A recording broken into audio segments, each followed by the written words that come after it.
Welcome to History Passion, the channel that takes you on exciting journeys through time. Today we will delve into the life and death of Joan of Arc, an iconic figure who has captured the imagination of generations.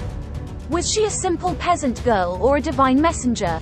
Myth or reality? Let's explore the complexity of this extraordinary woman together, separating legend from history.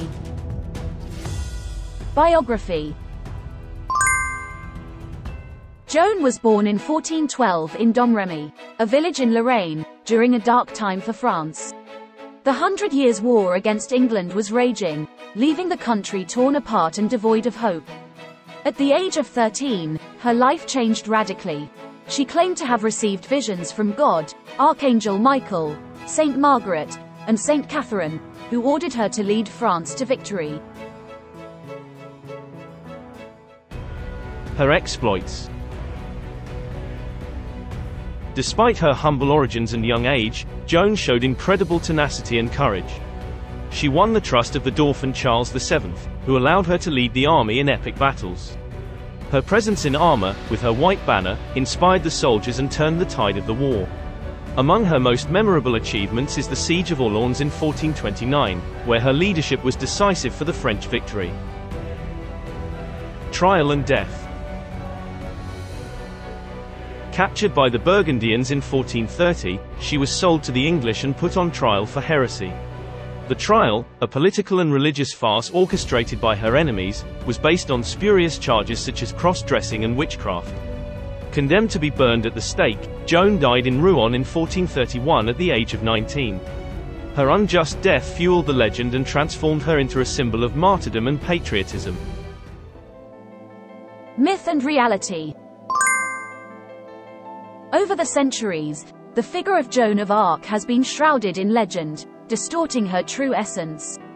She was not an invincible warrior or a witch, but a young woman of great courage and deep faith.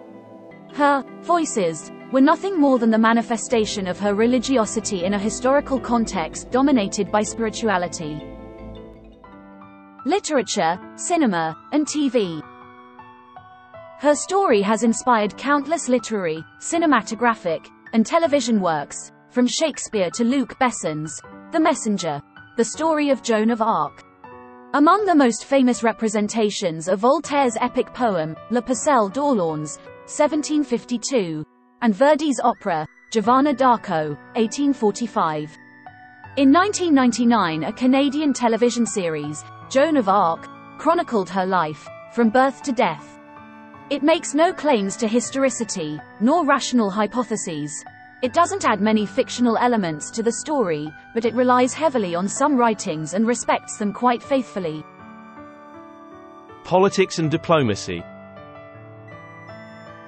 In addition to her military role, Joan played an important political and diplomatic role. She contributed to strengthening the legitimacy of Charles VII as King of France and to uniting the country under his banner. Her influence also extended to the international sphere, forging alliances and promoting the French cause. Historical mistakes. Over the centuries, the figure of Joan of Arc has been the victim of errors and mystifications. Among the most widespread, the idea that she was a fierce warrior. In reality, she never killed anyone in battle and preferred to lead the troops from the rear. The attribution of magical powers.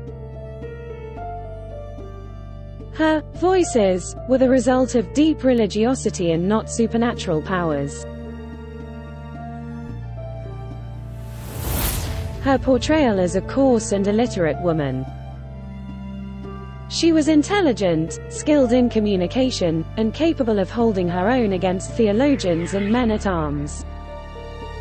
Canonization.